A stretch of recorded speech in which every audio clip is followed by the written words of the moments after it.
Shalom. Shalom. Selamat sore saudara-saudaraku yang dikasihi Tuhan. Pada sore hari ini saya dengan teman saya Ibu Esi mau memberikan kesaksian di mana dia mengalami Tuhan dari usia kira-kira 8 sampai 10 tahun ya.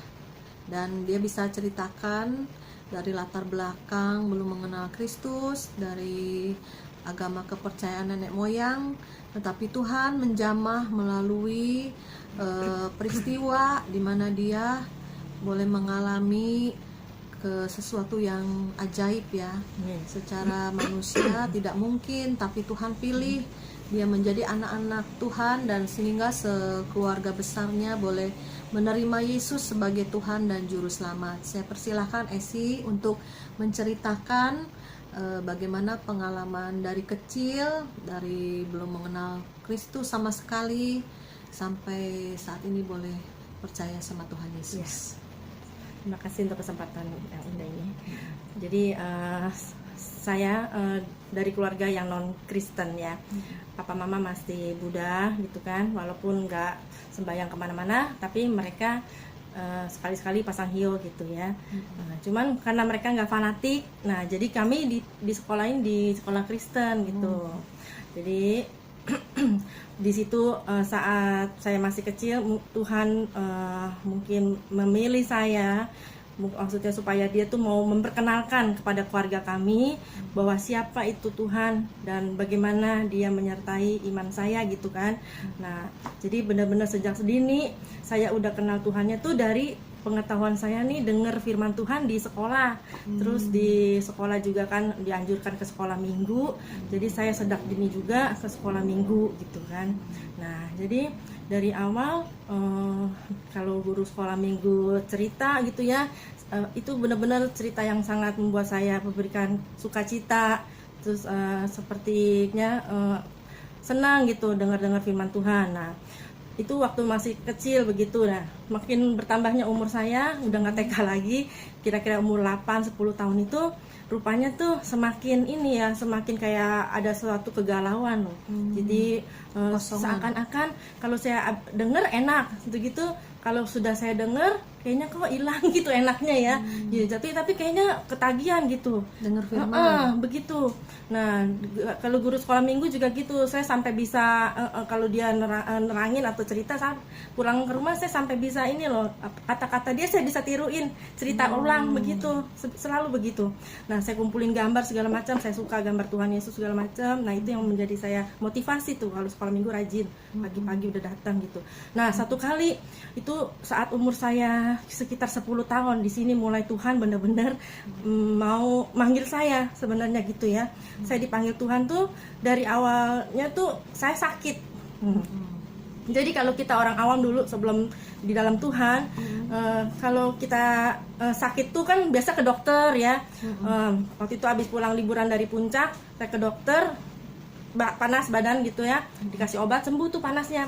Cuman karena berapa hari kelihatannya mama saya lihat ini kayaknya anak nggak sembuh ya, Sakit lagi. Iya kayaknya belum sembuh ini kayaknya gitu loh. Jadi dibawa lagi ke dokter sampai bilang gini, ini anak udah nggak sakit. Secara medis ini anak udah nggak sakit. Secara medis udah sakit, cuman masih panas. Tapi kok enggak, lama-lama kan panasnya turun, karena minum obat panas panasnya turun. Tapi kok keadaan saya kayaknya enggak membaik gitu. Lemes. Nah itu dia. Jadi begitu, kayak masih sakit gitu jadinya. Orang bilang kok kayak masih sakit, kayak orangnya mukanya sakit gitu. Jadi ke dokter juga bingung, orang nggak sakit gitu kan, udah sembuh, ini juga badannya udah biasa gitu kan. Nah akhirnya mulai deh tuh dari situ, nih anak sebenarnya sakit apa ya gitu kan. Kita kan nggak tahu tuh si mama papa kan. Akhirnya ada yang bilang, orang pinter tuh ada yang bilang, oh ini katanya kayak tempel, kayak ada yang roh, kayak ada yang ngikutin gitu ya. Emang sih iya loh, napas saya engap loh. Berat. Itu waktu umur 10 tahun. Iya itu umur 10 tahun, napas saya berat loh, kayaknya engap, napasnya pendek gitu ya. Terus udah itu bener, pokoknya nggak ada sukacita sama sekali deh. Kayak kalau lihat kaca tuh malah ketakutan sendiri. Saya muka saya, raut wajah saya jadi serem loh. Kalau saya lihat tuh kayaknya tatapan matanya tuh nyorot. Malah kita yang takut gitu loh, bisa begitu. Kayak serem amat itu muka saya di kaca begitu. Jadi kayaknya roh yang ada di dalam badan saya mungkin yang ngikutin, nggak boleh diliatin kaca kali atau gimana ya. Kan ada orang dulu bilang begitu tuh. Nah terus udah itu jadi ini banyak aja tuh kan saudara-saudara dari mama kan banyak tuh, berapa belas saudara wihara ya, kasih tahu masukan-masukan biar saya sembuh, maksudnya gitu. Paranormal. Ini anak ketempel lah, ada ngikutin lah, begitu segala macem. Nah udah deh tuh dibawa, asal si A bilang ini ikutin gitu ya, dari yang dukun yang paling serem yang rumahnya gelap begitu ya. Wah malah takut, saya malah tambah Ke takut. dukun, ke paranormal, dibawa Iya. semua. Terus sampai ke wihara-wihara. Setelah ke dukun heran loh, bisa naiknya setahap-setahap, satu level. Habis dukun, satu, kedua, dibawanya tuh ke ini, ke tepekong yang serem tuh, tepekong kayak Konghucu punya yang banyak patung-patungnya itu.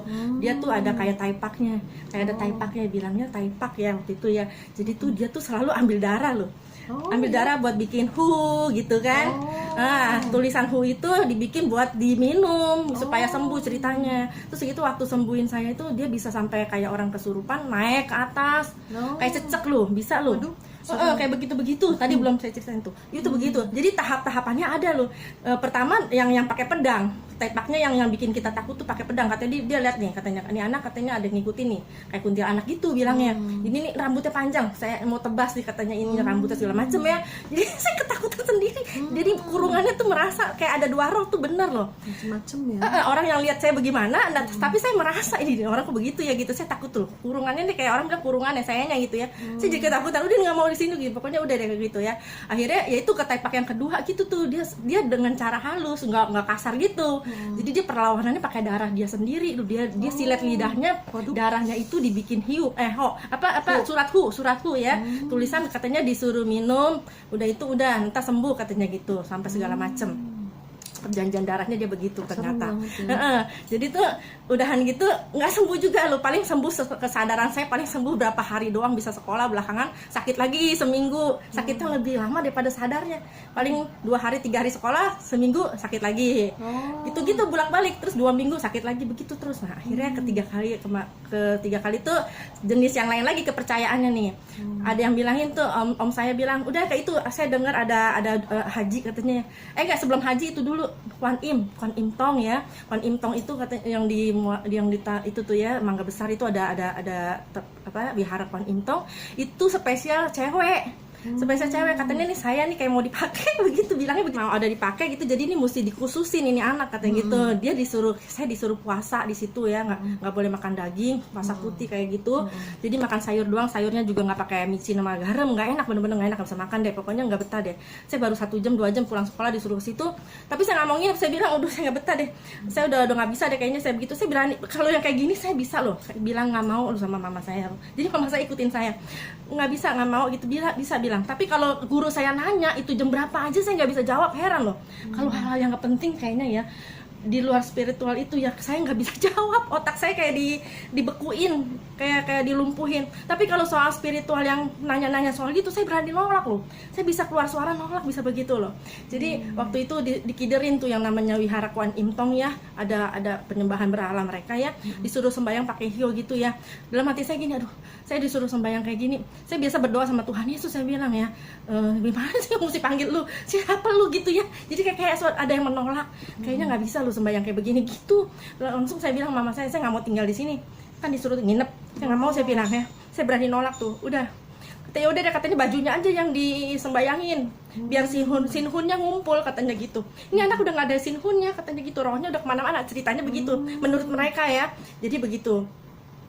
Jadi sebenarnya udah bajunya ditaruh di situ, baju tidur, dia mintanya baju tidur. Jadi bener-bener ditaruh di situ, disembayangin tuh nggak tahu berapa lama ya. Terus setelah itu, tapi tetap nggak ada kesembuhan sama sekali ya. Jadi begitu. Jadi saya nggak bisa belajar, nggak bisa ngafal apalagi gitu kan ya.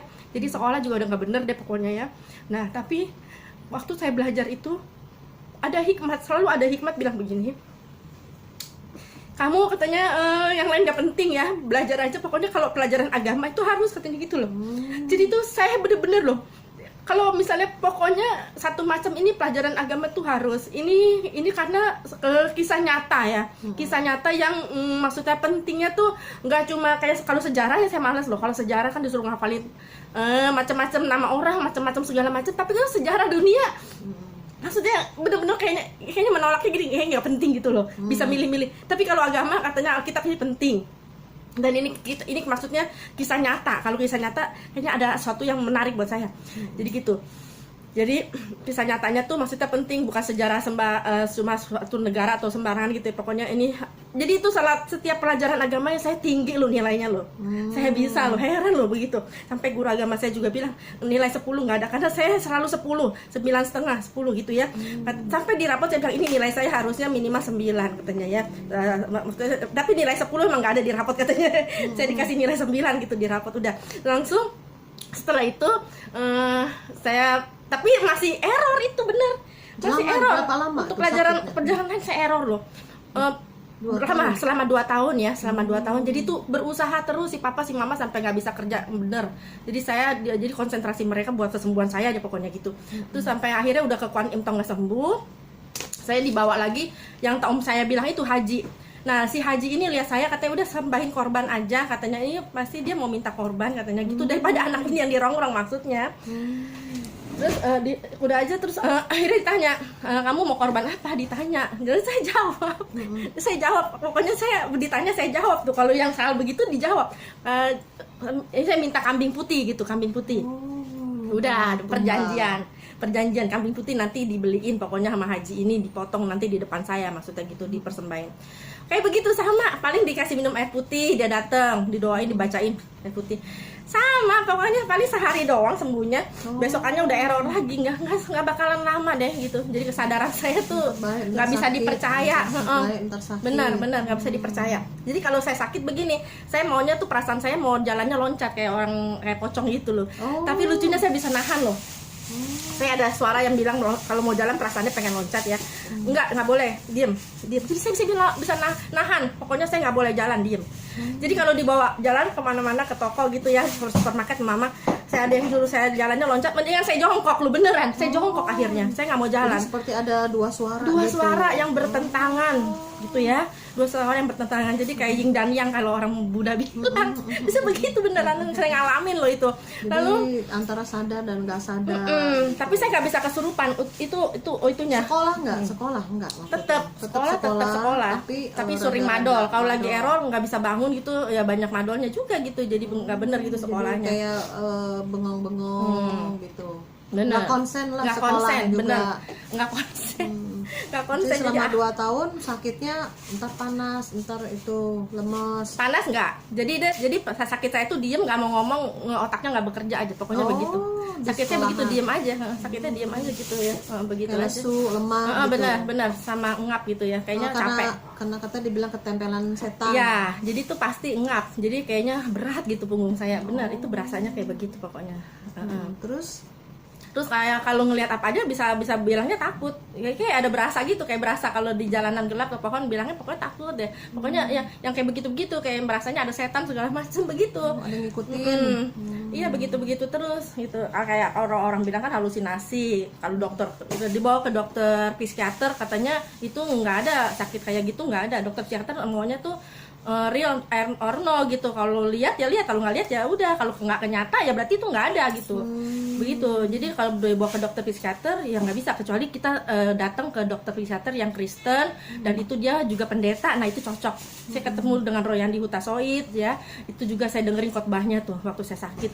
Ada seminarnya segala macam saya dengerin. Dia kan khusus pelepasan segala macam yang gitu-gitu, autisme. Terus segitu saya juga pokoknya yang dibawa ke psikiater yang Kristen kalau bisa. Jadi percuma kalau ngomong sama orang yang nggak ngerti, nggak nyambung. Dia bakalan nggak percaya. Saya dengar suara tuh nggak percaya. Terus kemudian lepasnya gimana setelah 2 tahun begitu mengalami hal-hal yang kayak mungkin karena kosong ya roh jiwanya, kemudian kemasukan satu roh yang membuat kamu tuh antara sadar nggak sadar, sakit, lemas, dan juga kayak ada yang satu beban yang menempel di pundak gitu. Ya, waktu itu kan pulang dari puncak Pacet itu kan ada tepekong di situ, gara-gara dari situ kan. Saya ketempelnya di situ, pulang dari situ kan sakitnya puncak tepekong Pacet situ. Nah, sekarang saya mau kasih tahu. Gimana? Itu ada akhirnya papa punya adik, dia bawa satu pendeta ya. Jadi tanya orang tua saya dulu, ya mau aja orang tua saya mah siapa aja mau doain mau dia. Yang penting sembuh begitu, pokoknya yang penting sembuh gitu. Jadi papa punya adik bawa pendeta dari pendeta GBI situ, lalu saya ditanya sama pendeta itu, kamu masih ingat Tuhan Yesus nggak gitu kan. Karena dulu ingetin sekolah minggu dulu. Iya, justru itu kalau nanya gitu connect loh, langsung bilang ingat. Iya, tapi kalau suruh lihat jam nggak tahu itu jam berapa, bisa begitu. Kita lihat jam kayak otaknya beku gitu, lihat doang tapi nggak tahu itu jam berapa, nggak bisa sebut tuh jam 12 kosong. misalnya. Kosong. Guru juga nanya, saya juga nggak bisa jawab. Diajak ngomong sama guru kayaknya nggak bisa jawab, kayaknya hal yang nggak penting gitu ya, kayaknya seolah-olah saya nggak mau jawab. Nah tapi kalau yang soal gitu-gitu bisa lo jawab. Jadi pendeta datang ke rumah, pendeta tanya gitu, kamu mau didoain, maksudnya masih kenal Tuhan Yesus, masih ingat? Ya saya ingat, saya bilang. Terus mau didoain? Mau ya, saya jawab. Terus ikutin ya, Bapak berdoa gitu ya. Iya ikutin gitu, nurut ya, nurut banget. Lalu udah gitu itu, jadi saya bedanya tuh nggak bisa kesurupan ya, jadi nggak bisa kesurupan loh, sampai teriak-teriak pengen lucu, teriak-teriak gitu ya, ketawa-ketawa tuh pengen banget, tapi saya bisa nahan, bisa nahan. Terus ada yang bahaya juga, mau turun dari mobil gitu ya, mau gitu kayaknya ada niat turun dari mobil, nabrakin diri. Iya gitu. begitu, mau buka pintu turun dari mobil, yang pokoknya bahaya gitu ya. Tapi saya bisa nahan, untungnya kayak gitu. Nah itulah yang saya bilang, itulah ada suatu Roh Kudus mungkin ya, kuasa Tuhan. Di sini ada dua kekuatan gitu di dalam badan saya, pokoknya gitu. Merasanya kayak gitu terus pikiran saya. Jadi kalau setan tuh main di pikiran tuh bener. Jadi dia kuasain pikiran kita, walaupun roh kita ini sebenarnya udah di jamah Roh Kudus ya, kita udah dengar firman, otomatis firman itu masuk ya, walaupun itu firman diem, tapi sebenarnya itu firman udah masuk dan dia hidup. Nah itu saya alamin, buktinya disertain terus tuh kayak begitu walaupun saya masih kecil dan belum ngerti ya, gitu kan, belum terima Roh Kudus segala macem. Nah jadi akhirnya itu pendeta doain saya, dia tumpangin tangan, terus kasih minyak urapan, minyaknya wangi gitu kan, dulu kan nggak tahu minyak urapan, pokoknya wangi aja gitu, taruh di kepala ya kan, itu bener-bener deh enak banget tuh minyak, sampai wanginya tuh nggak hilang-hilang, bener-bener enak, saya bisa tidur. Lucu loh, bisa tidur habis dari didoain, biasanya kan nggak bisa tidur, melek terus mata.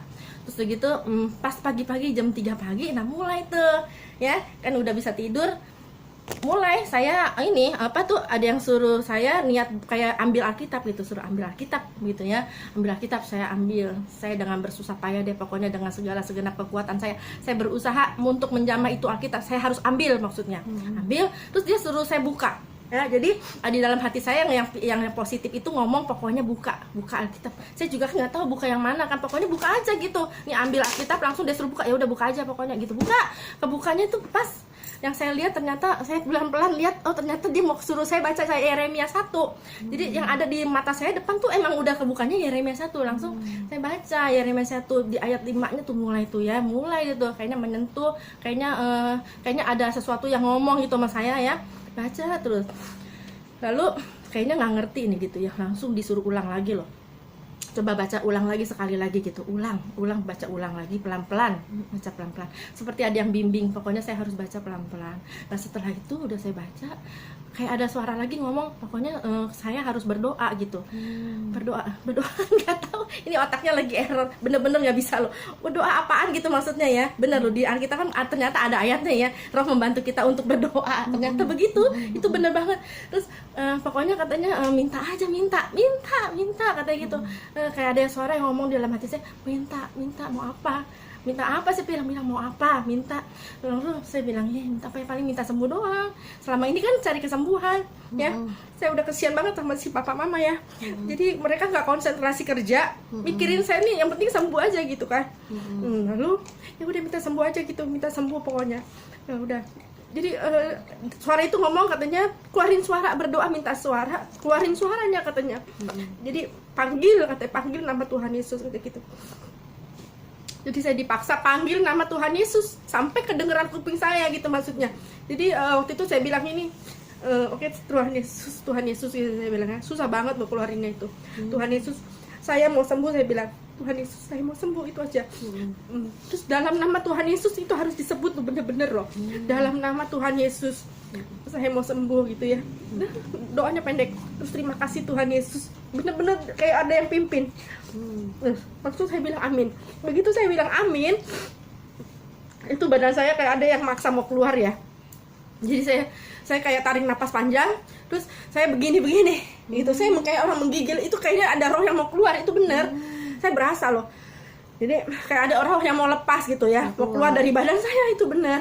Jadi begitu saya begini-begini, nggak lama itu saya lihat bener ada sosok di depan saya, kira-kira 1 meter dari tempat tidur saya ya. Saya lihat itu ada orang yang pakai kebaya ya, kayak cewek, pokoknya itu cewek.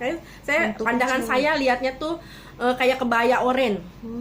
Kebaya warna oranye deh, pokoknya begitu. Jadi saya nggak berani lihat matanya atau kepalanya gitu ke atas, nggak berani, karena saya tahu ini pasti ini rohnya ini yang ganggu saya gitu kan ya. Jadi saya buru-buru tidur aja, saya berdoa lagi, tidur aja gitu, pokoknya nggak mau liatin dia gitu kan. Nah besok paginya itu saya cerita sama si mama saya bilang, nah, itu saya begitu tuh kejadiannya tuh, udah saya baca Alkitab dan berdoa, keluar terus itu rohnya keluar. Ya terus begitu pas adik saya dengar yang cowok, dia bilang baru deh dia ngomong juga tuh, ternyata dia jam 3 pagi itu dia juga mendusin, katanya dia lihat juga, katanya bener ya itu ada setan, katanya gitu ya, itu ada setan. Bisa lihat juga. Bukan bisa lihat, emang dikasih lihat itu saat adik saya nggak bisa lihat setan. Jadi itu saat pas saya keluarin itu roh itu anak lihat juga tuh adik saya. Pas itu benar-benar kesempatan Tuhan bukain mata dia juga mungkin supaya jadi saksi. Kalau saya ngomong doang mungkin orang nggak tahu ya. Jadi dia bisa jadi saksi sampai detik ini, pasti dia ingat.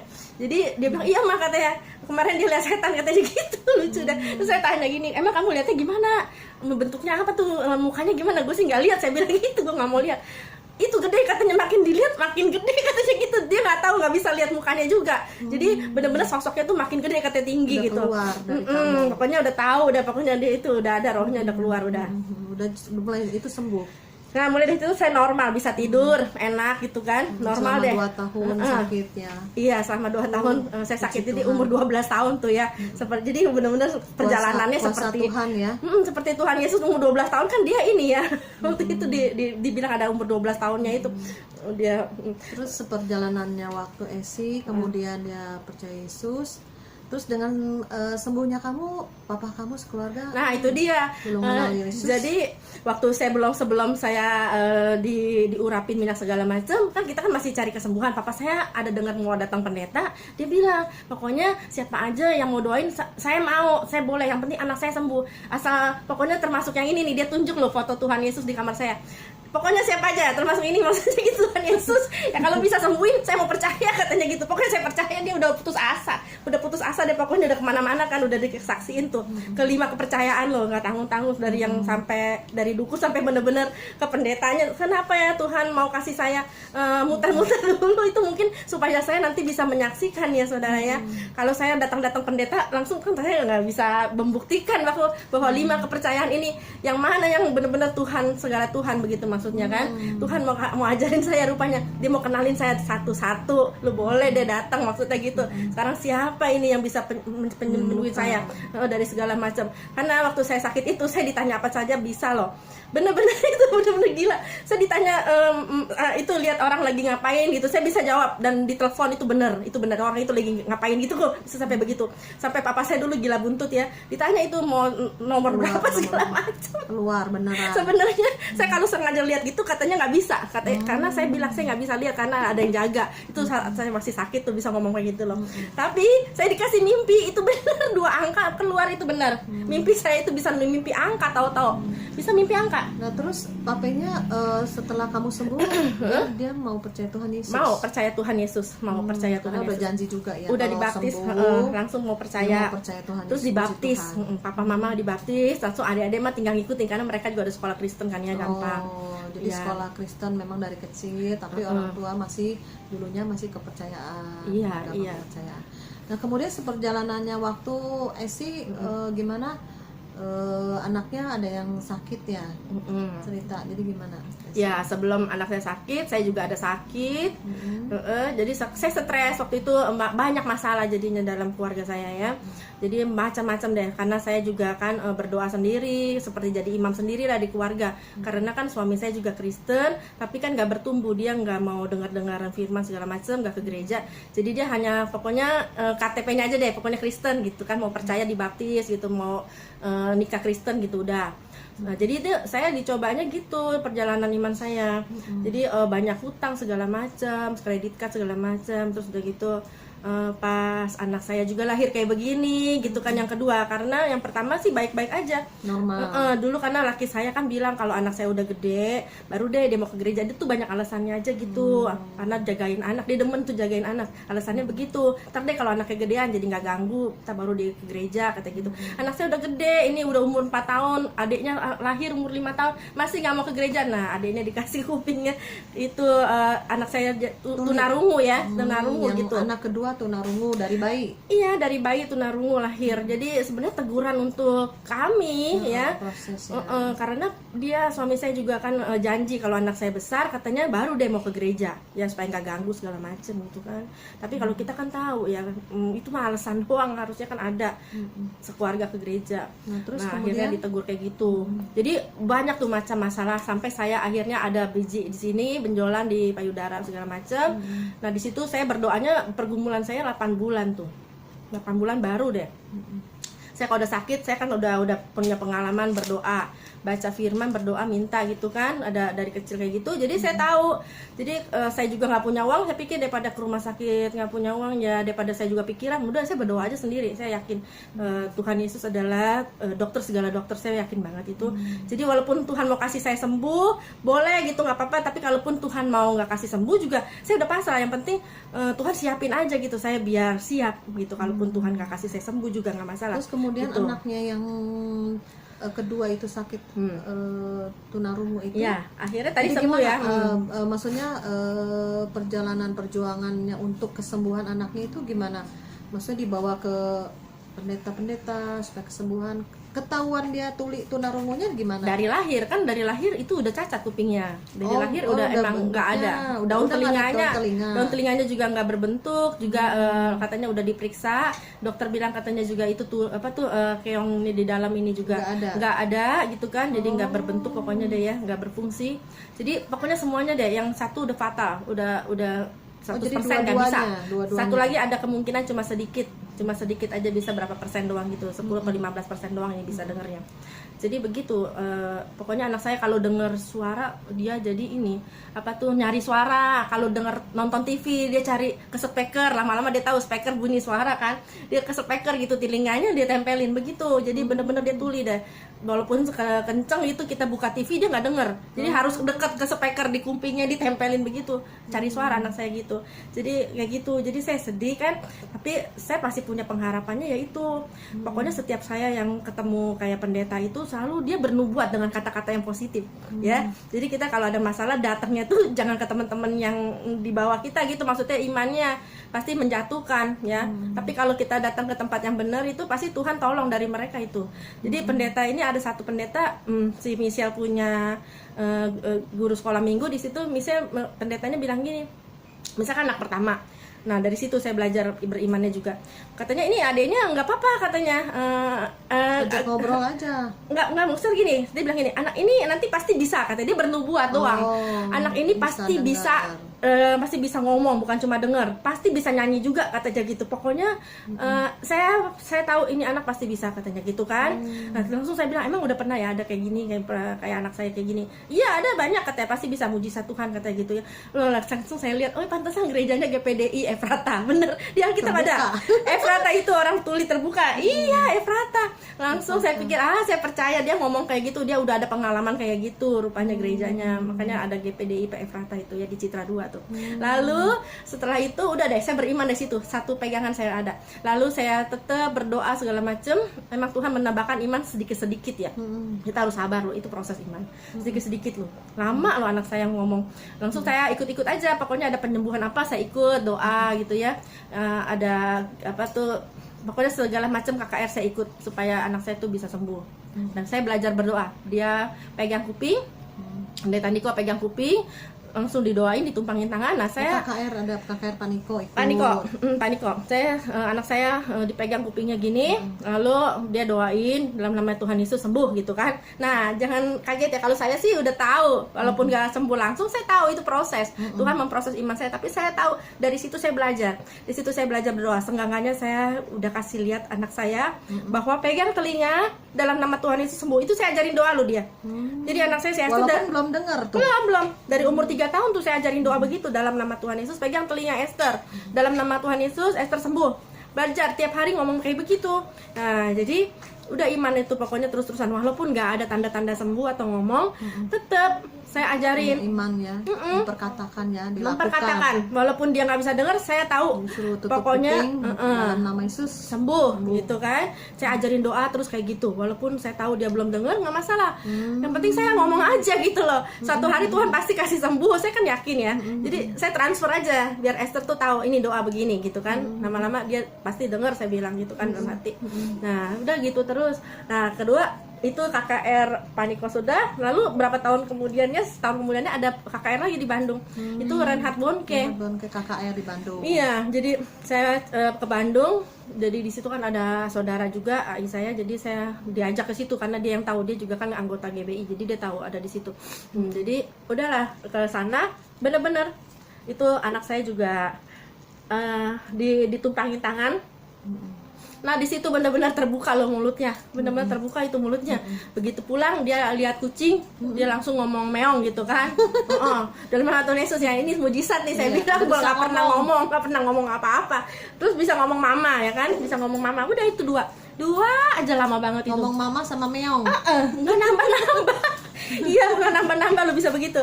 Jadi Umur berapa tuh udah mulai bicara? Ya itu umur 4 tahun berarti. Iya dia udah mau sekolah lo padahal lo. Jadi belum bisa ngomong. Udah mau sekolah lo padahal itu. Lalu jadi saya berdoanya gitu ya, Tuhan ngomongnya satu kalimat kayak ya, lama-lama tambahin dah kata-kata ya, satu kalimat aja gitu ya. Saya berharap banget ini anak bisa ngomong satu kalimat. Lama loh sebenarnya loh. Lalu ya udah tuh aja terus selama itu doa terus sampai akhirnya dia umur 7 tahun ya, udah mulai masuk ke sekolah itu tuh, yang sekolah bisu tuli kan, sekolah khusus kebutuhan khusus bisu tuli itu di Puris itu. Nah itu udah telat tuh umurnya 7 tahun, jadi mulai lagi dari TK ya kan. Kan TK normal udah nggak bisa, dia nggak bisa terus ke SD, jadi akhirnya umur 7 tahun masuk lagi ke TK.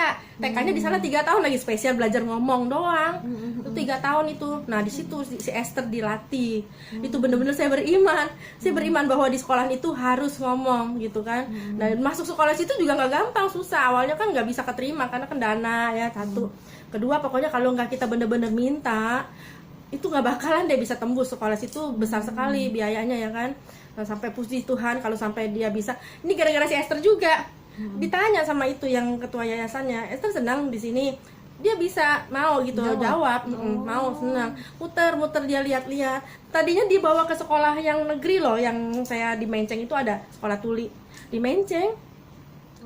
Akhirnya udah ketemu ke sekolah di situ, lama-lama bisa ngomong, puji Yang penting Tuhan. sekarang udah sembuh, udah pulih. Udah pulih. Kita percaya ini ada kuasa Tuhan, mujizat Tuhan, di mana Esi dari keluarga yang belum mengenal Kristus ya. Tapi sekolahnya karena Kristen, jadi pernah dengar firman ya. Walaupun ya ketempelan roh ya yang membuat kamu sakit selama 2 tahun. Itu semua ada rencana Tuhan ya, sehingga dengan demikian semua isi keluarganya boleh percaya Tuhan Yesus itu Tuhan dan Juru Selamat, dan sehingga seisi keluarganya Esi sekarang udah menerima Tuhan Yesus sebagai Juru Selamat ya. Jadi yang terpenting bukan soal sakit, yang terpenting bukan soal sembuh atau enggak. Mujizat yang terutama memang itu keselamatan. Ya, apa gunanya kita misalnya miskin kemudian kaya tapi nggak mengenal Juru Selamat, atau dari sakit kemudian sembuh tapi nggak mengenal Juru Selamat. Karena kita hidup di dunia ini hanya sementara saja. Yang terpenting itu ada anugerah Tuhan yang kita bisa terima. Itu mujizat yang ajaib itu, pertobatan, ada jalan keselamatan. Sehingga dengan berbagai masalah kehidupan Esi, di mana dia mengenal Kristus, ada dapat kesembuhan dari kecil ya, dari umur 12 tahun kesembuhan, ada roh jahatnya keluar sehingga dia boleh penuh dengan firman, dan kemudian juga diproses lewat suami ya, dan juga anak yang cacat. Tapi saya percaya disinilah imannya diuji ya. Apa kamu mau ninggalin Tuhan? Kenapa Tuhan nggak sembuhkan? Ya, tapi terus fight, berjuang. Dengan berjuang, misalkan dia ikut KKR kesembuhan ya, ada kuasa dari Tuhan Yesus ya, sehingga saat ini anaknya Esi bisa sembuh, bisa bicara, bisa normal mendengar ya. Itu kuasa Tuhan, mujizat Tuhan. Saya percaya Esi akan dipakai Tuhan dengan luar biasa, karena di akhir zaman ini orang-orang seperti Esi lah ya, yang sungguh-sungguh dia mengandalkan Tuhan, sungguh-sungguh percaya akan kuasa Tuhan. Dan juga ada hal-hal supranatural yang dia terima ya, karena dia juga mencoba berbagai agama, mencoba nih agama mana yang bisa menyembuhkan ya, misalnya dengan dukun-dukunnya, orang ahli-ahli pintarnya ya, mungkin juga dengan kuasa-kuasa dari manapun, kuasa ilmu hitam, kuasa ilmu putih, semua dicoba untuk kesembuhan. Tetapi ternyata kuasa Tuhanlah yang di atas semua kuasa-kuasa dunia atau kegelapan ini. Ya, saya percaya dengan kesaksian Bu Esi ini akan memberkati banyak orang, karena sekarang kita sudah di penghujung akhir zaman. Jangan sampai tersesat, jangan sampai salah langkah untuk meminta pertolongan di luar daripada Tuhan yang menciptakan langit dan bumi, yang menciptakan kita manusia, biar kita bertemu dengan Tuhan yang benar, Tuhan yang hidup. Amin. Dan itulah membawa kita kepada jalan yang lurus, jalan keselamatan menuju surga. Kita berdoa ya Bu Esi, saya percaya melalui kesaksian Bu Esi, nanti banyak jiwa-jiwa yang akan diselamatkan, dikuatkan. Kita berdoa ya. Bapa di surga, saat ini hamba berdoa Tuhan untuk Esi, teman hamba ini Tuhan. Hamba percaya seperjalanan hidupnya dari kecil sampai sekarang, Tuhan yang pegang kendali, Tuhan yang tuntun, dan dia juga boleh menerima Yesus sebagai Tuhan dan Juru Selamat yang hidup. Dari dia kecil boleh mengalami Tuhan, di mana pada masa-masa kesukarannya, di mana masa-masa ketertekanan dan keterpurukan dalam hidupnya, ada Tuhan yang selalu memegang, ada Tuhan yang selalu menolong, ada Tuhan yang hidup, yang dia percayai, yaitu Tuhan Yesus Kristus. Biarlah mulai hari ini Bapa diberikan roh keberanian, diberikan kekuatan baru di masa-masa sekarang ini. Esi boleh menjadi berkat, boleh menjadi terang di tengah-tengah dunia yang semakin gelap. Dimanapun dia berada, dia boleh bersaksi, dan orang-orang yang ditemui di seperjalanan hidupnya, dia boleh berdoa untuk mereka semua yang berjalan dalam kegelapan, sehingga melalui Esi ada kesaksian dan juga ada firman yang keluar dari hati dan mulutnya, sehingga banyak jiwa-jiwa yang bertobat dan mengenal Kristus. Terima kasih Bapa, terima kasih Roh Kudus, mengalir semua Tuhan, apa yang menjadi kesaksian Esi ini, mengalir kepada semua yang mendengar video YouTube ini, sehingga mereka semakin kuat di dalam Engkau, semakin yakin hanya melalui Yesus ada jalan kebenaran dan menuju kehidupan. Tidak ada jalan lain selain di dalam jalan-Mu Tuhan Yesus, karena Engkau Tuhan yang dari surga turun ke dunia menjadi manusia untuk mati di atas kayu salib, untuk menebus setiap dosa umat manusia. Barang siapa percaya akan diberikan hidup yang kekal. Terima kasih Bapa, kami serahkan kesaksian ini ke dalam tangan-Mu. Di dalam nama Tuhan Yesus kami berdoa dan mengucap syukur. Haleluya. Amin.